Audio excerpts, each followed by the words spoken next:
Bismillahirrahmanirrahim. Assalamualaikum warahmatullahi wabarakatuh. Waalaikumsalam warahmatullahi wabarakatuh. Selamat malam dan salam sejahtera untuk kita semua. Alhamdulillah wassalatu wassalamu ala Rasulillah wa ala alihi wa sahbihi wa mawala wa ba'du. Yang saya hormati rombongan dari Kementerian Agama Republik Indonesia yang dipimpin oleh Ibu Kartika Damawati. Mohon berdiri ibu-ibu supaya dikenal oleh yang lain.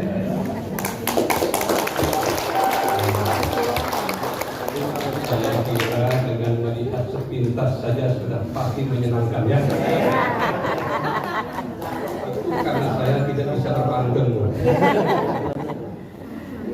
Yang saya hormati juga para bagian tata usaha, para Kemenang Kota Tarakan, para bidang dan pembina, kemudian rombongan, para narasumber, panitia pelaksana, ibu bapak, para peserta sekalian, seluruh kabupaten kota dan madrasah yang hadir malam hari ini. Saya bersama pribadi dan selaku kami mengucapkan selamat datang kepada rombongan yang berkenan hadir di wilayah Kalimantan Utara, dan mungkin ada sebagian di antaranya yang sudah pernah datang, tapi ada juga yang pertama kali melihat wajah Kalimantan Utara. Terkagum-kagum melihat kalian. Katanya kalau makan di Jakarta itu ikan tuh mati berkali-kali. Tapi setelah makan ikan bakar Tarakan, enaknya tuh karena mati pertama kali. Jadi bersyukurlah kita kedatangan rombongan seperti tadi Pak Lupa juga bilang, tentu ini sangat membahagiakan bagi kita semua, dikarenakan ibu-ibu dan bapak-bapak rombongan yang datang ke kita ini memang sangat profesional untuk membantu kita dalam acara pendampingan pembangunan zona integritas menuju WBK WBBM tahun 2023 ini. Ibu bapak kalau diklat itu biasanya 1 minggu ya, workshop 3 hari. Kalau pendampingan tidak ada batas harinya, karena itu kita minta lama-lama di kantor itu, jangan pulang-pulang dulu sampai tuntas, biar teman-teman ini nanti akan bisa mengikuti program yang sangat baik ini. Ibu bapak, saya tahulah rombongan teman-teman juga dari kabupaten kota ini sangat lelah sudah karena melintasi daratan dan lautan. Karena itu saya mengawali sambutan ini dengan bercerita pendek dulu ya. Di tahun 98, walaupun mungkin sudah ada yang mendengar, tapi cerita ini bisa saya ulang-ulang. Ketika terjadi krisis moneter, itu ada seorang ibu namanya Maryam. Alamat rumah mereka itu di Jalan Lambung Makmurat, RT 2 nomor 2, Samarinda. Ketika terjadi musim krisis yang berkepanjangan, semua orang ekonominya sedang merosot. Orang yang di pasar tidak mendapatkan hasil dalam jual belinya. Orang yang di sawah hasil pertaniannya juga harganya tidak memadai. Krisis 98 itu sangat luar biasa. Akhirnya merata penduduk kita kekurangan biaya hidup. Maka Ibu Maryam ini ketika sudah menderita seperti ini, mencobalah untuk datang ke tetangga, untuk pinjam uang sedikit saja, keliling tetangga di depan, di muka, di belakang, satu pun tidak ada yang bisa memberikan pinjaman. Ketika sudah keadaan seperti ini memuncak, teringatlah dia, saya ini kan umat beragama, saya ini ngerti Tuhan, maka saya akan gunakan media untuk berdoa kepada Tuhan saya. Karena dia Muslim, bangunlah di tengah malam, salat dia malam, lalu dia berdoa kepada Allah Tuhan.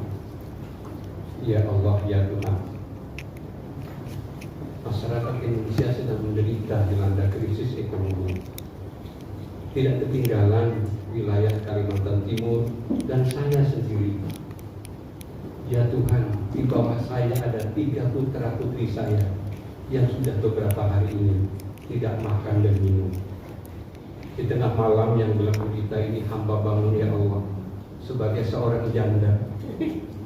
Kira-kira Tuhan tuh kalau memintanya dengan kalimat janda itu agak sedikit prihatin. Ya Tuhan,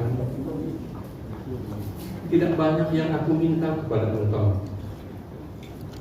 Berilah besok hari diberi rezeki buat saya membeli beras, membeli ikan dan lauk untuk memberikan 3 putra putri saya ini. Ya Allah, tidak banyak yang saya minta. Jika Engkau berkenan, cukuplah kirimkan rezeki kepada saya 1 juta rupiah. Di saat krisis itu 1 juta sangat besar. Tetapi bagi ibu ini karena meminta kepada Tuhan, dia bilang kecil saja ya Tuhan.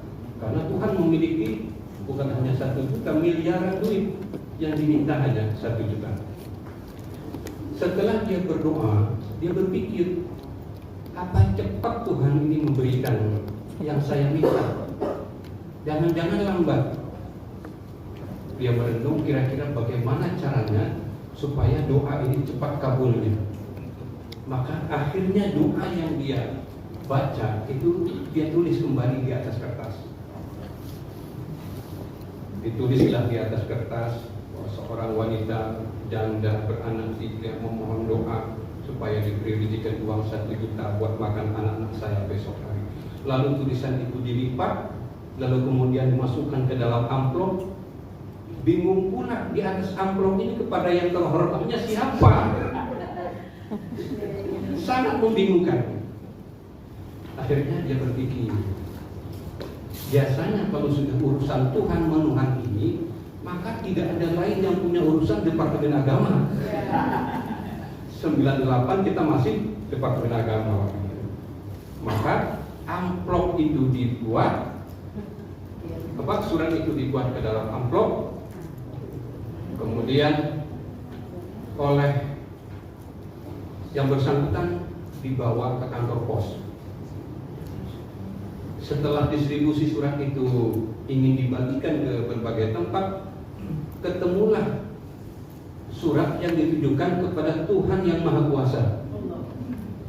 Tetapi ternyata setelah itu dibolak-balik oleh tukang pos. Biasanya kalau surat ini urutannya kaitannya dengan Tuhan tadi, maka tukang pos juga mengatakan ini pasti tujuannya ke Departemen Agama.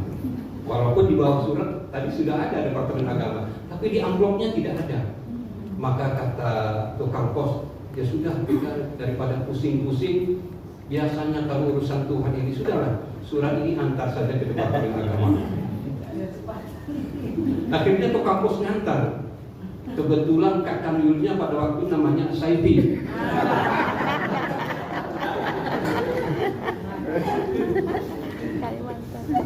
Setelah sampai tukang pos, maka surat itu sebelum didisposisi itu teman-teman pada bingung. Ini kan ditujukan kepada Tuhan yang Maha Kuasa. Kenapa dikirim ke Departemen Agama? Maka satu pun tidak ada yang berani menyobek itu amplop.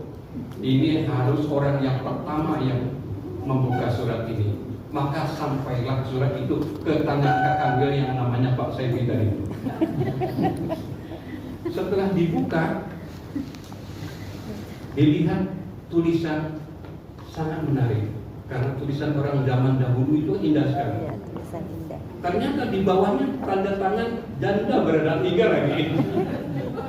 Tetapi yang mengerikan, sudah beberapa hari anak mereka, putra dan putrinya, tidak bisa makan dan minum.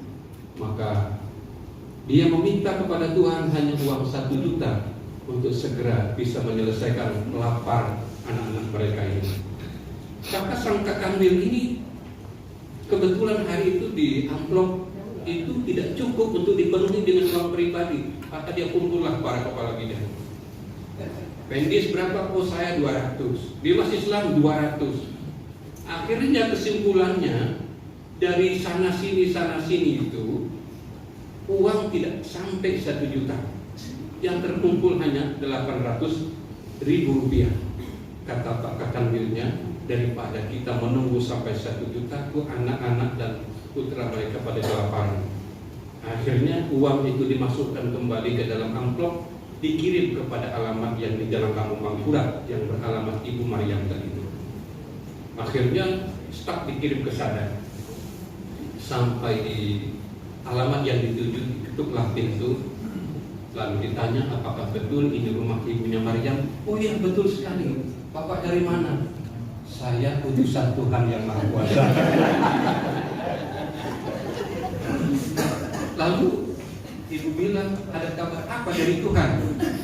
Sejenak dia berpikir bahwa tadi malam saya memang berdoa kepada Tuhan untuk meminta uang 1 juta itu.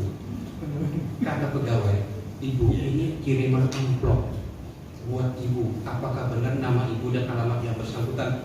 Ibu ini dengan riang gembira mengatakan, benar ini uang harapan saya dan ini doa tadi malam yang saya panjatkan kepada Tuhan buat putra putri saya yang 1 hari kemarin tidak ada makanan dan minuman buat mereka.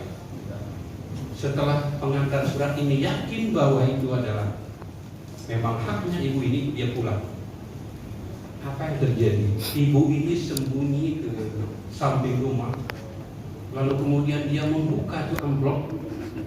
Bukan main riang gembiranya, karena tidak pernah berdoa selama ini secepat itu dikabulkan Tuhan. Tetapi setelah dihitung, kalau orang bangun itu pakai ini ya, dibuka, dia matanya cengang ke bagian atas memikirkan, kalau Tuhan mengabulkan permintaan saya dan Tuhan itu maha kaya, kan saya minta hanya 1 juta, kenapa yang datang cuma 800.000? Timbul dia berpikir, wah kalau begini ada sesuatu yang tidak benar. Terutama siapa yang mengantar surat tadi? Setelah dia lihat, kok balasan surat di atas tertulis Departemen Agama, maka dia kembali salat 2 rakaat dan berdoa kepada Tuhan. Ya Tuhan, terima kasih Engkau telah kabulkan hajat permintaanku. Tapi yang Tuhan sampaikan kepada saya satu catatan buat saya ya Tuhan. Kenapa? Saya terima kasih Engkau telah membalas, Engkau telah mengabulkan doaku. Tapi lain kali ya Tuhan, jika Engkau mengabulkan hajatku, tolong 1, jangan lewat Departemen Agama. Kenapa? Karena dikorupsi 200.000.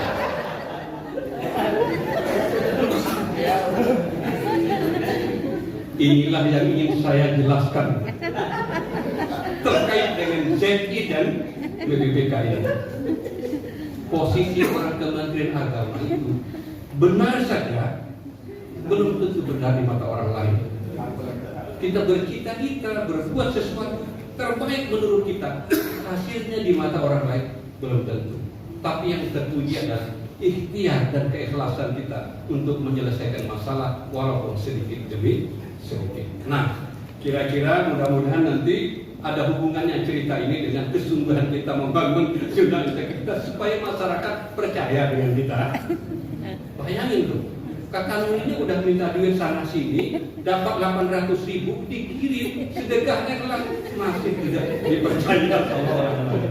Dan dia bilang, ya Tuhan, lain kali kalau Engkau mengabulkan hajat kami, jangan lewat Departemen Agama. Yang 1 juta saja dikorupsi 200. Gimana kalau saya minta 100 juta? Berapa korupsinya? Nah, Ibu Bapak sekalian, inilah saya kira perlu kita memikirkan bersama bagaimana yang pertama itu membangun trust, membangun kepercayaan. Saya sangat senang sekali kita ini akan didampingi oleh tim dari Jakarta yang tentu akan banyak nanti memberikan bimbingan kepada kita. Harapan saya pertama, kita harus serius mengikuti. Tidak ada yang pulang di tengah jalan. Baru 1 hari hilang, 2 hari hilang. Apalagi kalau itu pimpinan satkernya, nggak boleh hilang di tengah jalan. Ya. Karena itu kami tidak mengundang ketua atau pimpinan satker untuk hadir. Takutnya hilang di tengah jalan. Harus tuntas dari awal sampai akhir. Kenapa? Karena memang ini menjadi tujuan kita. Bimbingan ini yang pertama untuk memberi paham kepada kita apa itu wilayah bebas dari korupsi itu apa. Nah, yang disingkat dengan WBK itu apa? Itu adalah predikat yang diberikan kepada suatu unit yang memenuhi sebagian besar manajemen perubahan, penataan tata laksana, penataan sistem manajemen SDM, penguatan pengawasan, dan penguatan akuntabilitas kinerja. Jadi tentu harapan kita di sini pertama kita mengerti dulu apa itu BK dan kemudian sesungguhnya apa isinya. Kita kan penting itu. Kalau dahulu itu kalau kita belajar di kampus mesti ada pengertian secara etimologi dan terminologinya. Nah dari situ akan masuk ke dalam indikatornya apa saja, lalu kemudian dari prakteknya bagaimana. Itu yang pertama. Yang berikutnya ada wilayah birokrasi bersih dan melayani yang disebut dengan WBPM. Itu adalah predikat yang diberikan kepada suatu unit untuk memenuhi sebagian besar manajemen perubahan tadi yang 6 itu, yang tentu saja kita berharap tidak sedikit tetapi maksimal walaupun ukurannya masih kurang. Bagaimana kita untuk mencapai maksimal ini? Lalu oleh tim ini kita dibagi 6 nanti. Ada tim manajemen perubahannya, ada penataan tata laksananya, ada penataan sistem manajemen SDM-nya, ada penguatan pengawasan, ada penguatan akuntabilitas kinerja, dan penguatan kualitas pelayanan. Jadi 6 rombongan ini yang satker-satker itu nanti akan mendapat bagian ke-6-nya ini, itu akan didampingi. Bagaimana kita mengolah yang 6 hal ini? Inti yang saya lihat dari apa yang ingin kita capai itu sesungguhnya melatih kita setiap sesuatu yang kita lakukan, jangan lupa dokumennya. Itu cari intinya itu. Karena kita banyak sekali melakukan sesuatu, dokumennya tidak ada. Nah, jadi nanti kita akan benar-benar mengarah ke situ tuh. Kalau yang kita lakukan itu benar, yang kita lakukan baik, tapi dokumennya tidak ada, itu tidak ada nilai apa-apa ya Bu ya. Nah, inilah yang tentu harus kita bisa bersama-sama. Walaupun di tengah-tengah kesibukan banyak pekerjaan, tapi nanti ini dia sejalan dengan topoksi kita. Bagaimana kita bersama-sama untuk saling dukung-mendukung dan mempersiapkan manajemen itu untuk pada 6 komponen itu satu demi satu. Nah, kesungguhan kita membiasakan administrasi secara baik ini maka sangat mendukung untuk pembangunan WBPM ini. Lalu kemudian kita juga melakukan pembangunan zona integritas yang mencakup 2 komponen, yaitu ada pengungkit dan hasil. Di mana komponen pengungkit itu yaitu seperti yang di atas tadi, manajemen perubahan, penataan tata laksana, penataan manajemen SDM, penguatan akuntabilitas, penguatan pengawasan, dan peningkatan kualitas pelayanan publik. Jadi kita ingin Kalimantan Utara ini dengan kabupaten kota yang jumlahnya hanya 5, terus satker-satker kita juga jumlahnya hanya 11, ini akan lebih mudah jika hitungan satkernya terlalu banyak. Dengan jumlah yang sedikit ini saya kira akan mempermudah kita melakukan komunikasi, koordinasi, dan saling duduk bersama untuk bantu-membantu, gotong royong, lebih mendekatkan pemahaman tentang ini. Karena saya kira di era reformasi ini sebetulnya sudah lama ini dicapai oleh kementerian kita. Tapi Kalimantan Utara ya, kenapa tertinggal? Alasannya kita juga provinsi ke-34. Itu kan startnya juga terlambat. Kemudian yang kedua, kita juga sampai hari ini belum punya kantor wilayah yang dalam arti tempat khusus untuk bekerja. Selama ini penduduk orang kantor itu nomadis. Kalau nomadis itu ya kalau di sini subur, di sini berhenti. Nanti sudah tidak subur lagi, pindah lagi ke lokasi yang lain. Nah, tercatat sekitar 7 kali ya kita pindah kantor itu. Jadi sangat sulit kita untuk merapikan administrasi ketika kantor ini berpindah-pindah. Bahkan suatu hari saya lihat ada koi, itu pernah kita tempati sebagai kantor. Nah, kali ini kami meminjam kantor milik Kemenak Kabupaten Bulungan. Jadi di belakang itu kantor kabupaten, di depannya kantor wilayah. Tapi nanti setelah kami punya kantor sendiri, itu akan dihapuskan. Artinya kami menempati barang yang sudah tidak siap pakai lagi. Insya Allah nanti pembangunan kantor ini, karena ini sudah mulai, tiang pancang sudah dipasang, progresnya sudah mulai kelihatan. Doa kita semua, Desember nanti kita bisa menyelesaikan gedung kantor wilayah yang baru. Tentu saja dengan fasilitas kantor yang baru itu sangat mendukung. Nah, hari ini kita berkumpul beberapa hari, tentu Kemenak Kabupaten Kota dan Satker, kami kira semua bisa menyambut dengan baik pendampingan ini. Nah, kalau ada pertanyaan, kenapa Kambil belum? Ya kita menunggu peresmian kantor dulu. Insya Allah tahun depan kantor wilayah itu harus kita bisa memberikan yang paling tidak contoh ya buat satker-satker untuk melihat yang paling dekat. Walaupun ya masih ada kekurangan di sana di sini, tapi saya kira tadi ada dialog kita dengan Ibu, kami ingin juga berkaca kepada pusat. Nah, tentu juga teman-teman kabupaten kota ingin berkaca kepada Kambilnya. Jadi ini kita saling membantu, saling bergotong royong, dan tujuannya sama, ingin membawa bagaimana kita berhasil di dalam mereformasi birokrasi di sekitar kita. Ibu dan Bapak sekalian yang saya hormati, pegawai Kalimantan Utara ini memang kalau dihitung-hitung dari sisi jumlah kita agak kekurangan ya. Tadi sudah kita bincangkan dengan Ibu bahwa satu orang itu ada yang masih memegang sampai 12 aplikasi. Bahkan kasih-kasih kita yang sekarang ini subkoordinator kemudian menjadi ketua tim ya, ada yang tidak punya staff. Kemudian juga Kalimantan